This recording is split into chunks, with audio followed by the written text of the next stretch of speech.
Assalamualaikum warahmatullahi wabarakatuh. Perkenalkan, nama saya Muhammad Ridwan. Di sini saya akan mempresentasikan hasil analisis fenomena dalam kehidupan sosial yang berkaitan dengan sisiologi keluarga. Tema atau kasus yang saya angkat ini yaitu perceraian dalam keluarga. Sebelumnya saya ucapkan terima kasih kepada Dr. Hadja Samsida MPD selaku dosen mata kuliah Sisiologi Keluarga. Baik, untuk mempersingkat waktu langsung saja saya masuk ke pembahasannya. Baik, sebelumnya saya akan menjelaskan apa itu keluarga.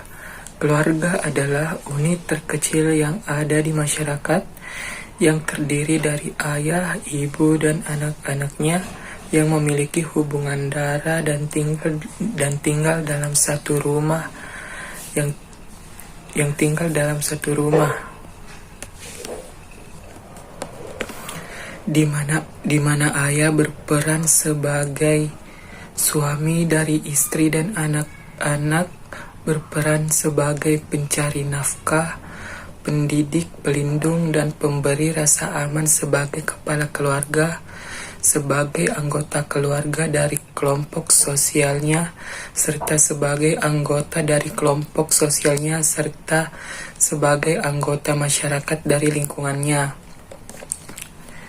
Peran ibu yaitu sebagai istri dan ibu dari anak-anaknya.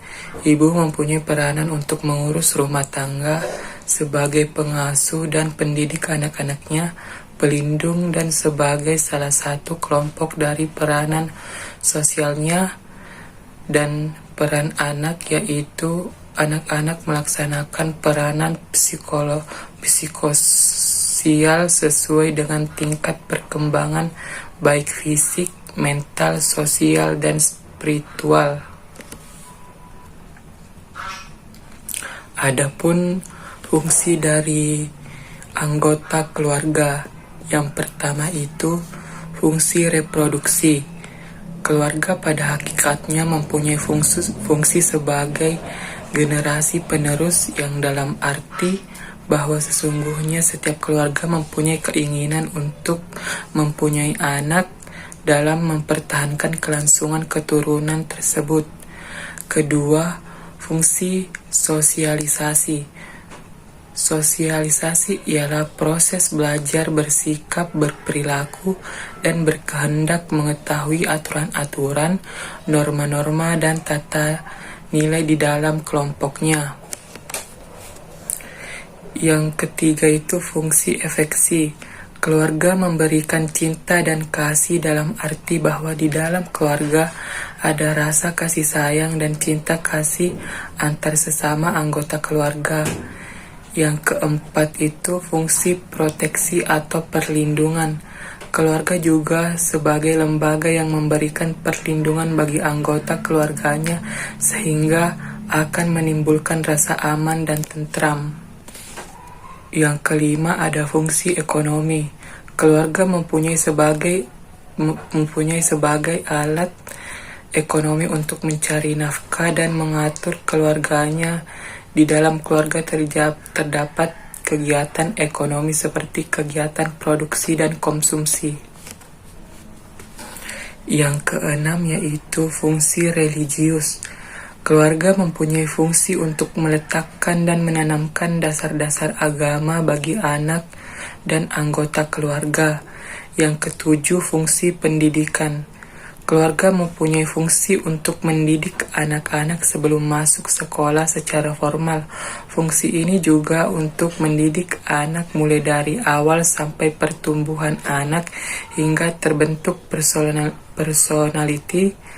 Anak-anak lahir tanpa bekal sosial. Agar si anak dapat berpartisipasi, maka harus disosialisasi oleh orang tuanya tentang nilai-nilai yang ada dalam masyarakat. Yang ke-8 yaitu fungsi rekreasi. Keluarga mempunyai fungsi untuk menciptakan suasana yang menyenangkan bagi anggota keluarganya. Bait selanjutnya yaitu latar belakangnya. Kasus yang saya analisis ini adalah perceraian, yang merupakan salah satu kasus yang banyak terjadi dalam keluarga. Perceraian adalah perpisahnya hubungan suami istri atau berakhirnya suatu perkawinan yang diakui secara sah berdasarkan hukum yang berlaku. Selain itu, perceraian juga merupakan terputusnya hubungan antara suami istri disebabkan oleh kegagalan suami atau istri dalam menjalankan obligasi peran masing-masing. Perceraian dipahami sebagai akhir dari ketidakstabilan perkawinan antara suami istri yang kemudian hidup terpisah dan diakui secara sah berdasarkan hukum yang berlaku. Perceraian juga dibagi menjadi dua, yaitu ada cerai mati dan cerai hidup. Cerai mati adalah status dari mereka yang ditinggal mati oleh pasangannya, sedangkan cerai hidup adalah status dari mereka yang hidup terpisah sebagai suami istri karena bercerai dan belum kawin lagi. Kasus ini saya angkat berdasarkan peristiwa yang terjadi dalam lingkungan saya. Baik, poin selanjutnya adalah peran keluarga dalam menciptakan kehidupan masyarakat yang harmonis. Yang pertama itu ada ketahanan keluarga. Ketahanan keluarga adalah kondisi dinamika suatu keluarga yang memiliki keuletan dan ketangguhan serta mengandung kemampuan fisik, materi dan psikis, mental, spiritual guna hidup mandiri dan mengembangkan diri dan keluarganya untuk hidup harmonis dalam meningkatkan kesejahteraan lahir dan kebahagiaan batin. Kedua, penyebab kekacauan keluarga. Di era globalisasi ini, ketahanan keluarga sulit untuk dipertahankan. Begitu banyak terlihat gejala perpecahan dan gejolak keluarga seperti perceraian, pertengkaran suami istri, kenakalan anak, seperti mencuri, berjudi, melanggar aturan sekolah dan masyarakat, minuman keras dan penggunaan obat-obat terlarang, hingga yang paling arak di kalangan remaja putri yaitu hamil di luar nikah. Gejala-gejala tersebut diakibatkan beberapa faktor, di antaranya ketidakberfungsian sistem keluarga materialistik, istri berkuasa, dan ketidakharmonisan hubungan individual. Yang ketiga, sebab-sebab keretakan keluarga, yaitu faktor internal dan faktor eksternal. Beberapa beban psikologi ayah atau ibu yang berat, seperti tekanan di tempat kerja, kesulitan keuangan keluarga. Kedua, tafsiran dan perlakuan terhadap perilaku marah-marah dan sebagainya. Ketiga, kecurigaan suami atau istri bahwa salah satu di antara mereka diduga berselingkuh. Keempat, sikap egoistis dan kurang demokratis. Adapun faktor internalnya, yang pertama, campur tangan pihak ketiga dalam masalah keluarga.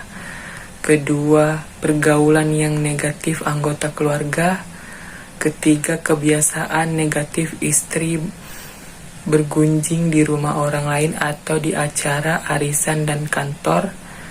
Dan keempat, kebiasaan berjudi. Adapun dampak dari perceraian, yang pertama itu dampak bagi suami dan istri. Akibat perceraian adalah suami istri hidup sendiri-sendiri. Suami atau istri dapat bebas menikah lagi dengan orang lain.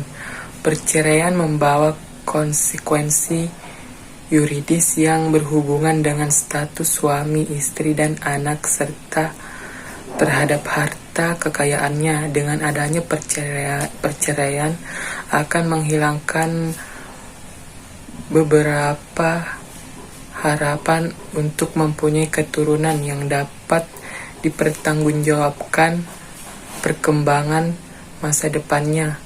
Perceraian mengakibatkan kesepian dalam hidup karena kehilangan pasangan hidup, karena setiap orang tentunya mempunyai cita-cita supaya mendapatkan pasangan hidup. Yang kedua itu ada dampak bagi anak. Perceraian dipandang dari segi kepentingan anak, yaitu keluarga bagi anak merupakan tempat perlindungan yang aman karena ada ibu dan bapak, mendapat kasih sayang, perhatian, pengharapan, dan lain-lain. Jika dalam suatu keluarga yang aman ini terjadi perceraian, anak-anak akan kehilangan tempat kehidupan yang aman yang dapat berakibat menghambat pertumbuhan hidupnya baik secara langsung maupun tidak langsung.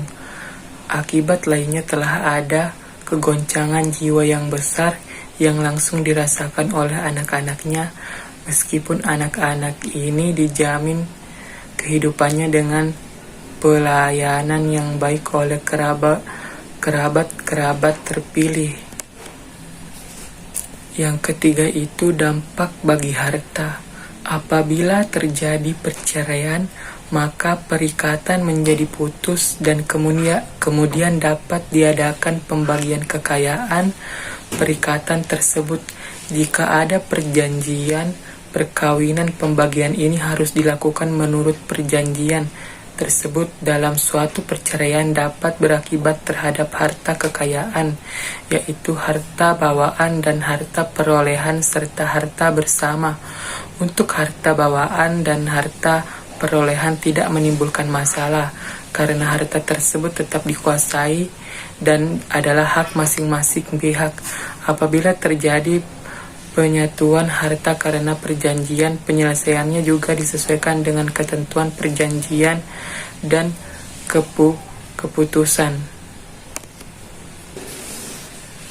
Selanjutnya, untuk tidak terjadi perceraian, maka solusinya adalah yang pertama, jangan menyalahkan satu sama lain.